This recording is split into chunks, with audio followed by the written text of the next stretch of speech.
Hi friends, welcome to சுகம் health and beauty. இன்றைக்கி வெந்தயத்தை யாரெல்லாம் சாப்பிடக்கூடாது, சாப்பிட்டா எந்த விதமான பக்க விளைவுகளை உடலுக்கு உண்டாக்கும் அப்படின்னு விரிவாக நம்ம வீடியோவில் பார்க்க போகிறோம். வாங்க வீடியோக்குள்ளார போகலாம். வெந்தயம் உடலுக்கு ரொம்ப ஆரோக்கியமானதுங்க. வெந்தய கீரை முதல் வெந்தய பொடி வரை வெந்தயத்தை உணவுகளில் பல விதமாக நம்ம பயன்படுத்திட்டு வரோம். இருந்தாலும் ஒரு சிலர் இந்த வெந்தயத்தை உணவுலே ஆகட்டும் அல்லது தனியாகவே வெந்தயத்தை சாப்பிடக்கூடாது. யாரெல்லாம் சாப்பிடக்கூடாதுன்னு பார்க்கலாம். வெந்தயத்தில் பார்த்தீங்க அப்படின்னா நார்ச்சத்து, புரதம், இரும்பு சத்து, கார்போஹைட்ரேட், கொழுப்பு, அடுத்தது பார்த்தீங்க அப்படின்னா மாங்கனீஸ், மெக்னீஸ், இந்த மாதிரி நிறைய சத்துக்கள் நிறைஞ்சிருக்கு. இது வயிறு சம்பந்தப்பட்ட பிரச்சனை முதல் அடுத்த சர்க்கரை நோய், உயர் ரத்த அழுத்தம், இந்த மாதிரி பிரச்சனை எல்லாத்துக்குமே நல்ல பலன் கொடுக்குது இந்த வெந்தயம்.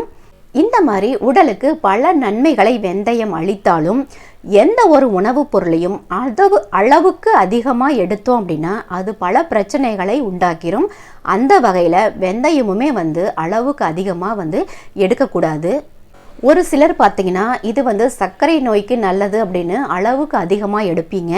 அதே மாதிரி உயர் ரத்த அழுத்தத்துக்குமே வெந்தயம் நல்லது அப்படின்னு அளவுக்கு அதிகமாக எடுத்தீங்க அப்படின்னா இது பல பக்க விளைவுகளை உண்டாக்கிரும். உதாரணமாக அலர்ஜி, துர்நாற்றம் வீசும் சிறுநீர், வயிற்றுப்போக்கு, வீக்கம், வாயு, இந்த மாதிரி இன்னும் பல பிரச்சனைகளை வெந்தயம் உண்டாக்கி விட்டுரும். அளவுக்கு அதிகமாக இந்த வெந்தயத்தை எடுப்பது முற்றிலும் தவறு. குறிப்பாக 3 உடல் சார்ந்த பிரச்சனைகள் இருக்கிறவங்க வெந்தயத்தை எடுக்கவே கூடாதுங்க. யார் யாருன்னு பார்க்கலாம்.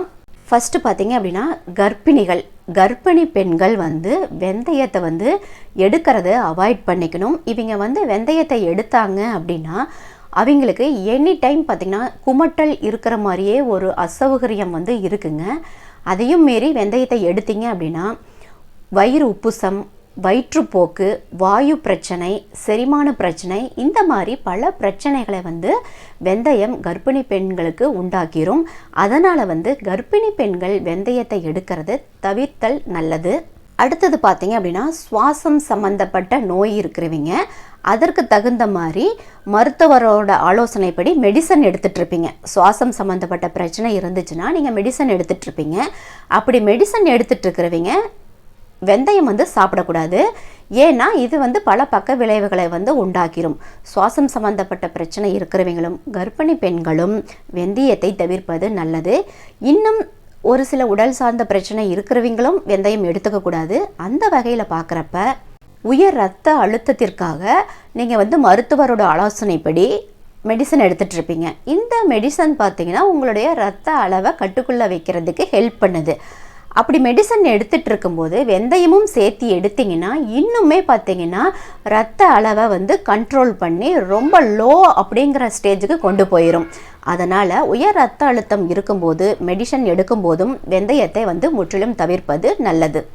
இந்த 3 உடல் சார்ந்த பிரச்சனை உள்ளவர்கள் மட்டும் வெந்தயத்தை தவிர்த்து மற்றவர்கள் இப்போ வெயில் காலம் அதிகமாயிட்டே வருது. இந்த வெயில் காலத்தில் நீங்கள் வெந்தயத்தை ஊற வச்சு அடுத்த நாள் பார்த்தீங்க அப்படின்னா அதை குடிக்கவும் செய்யலாம்.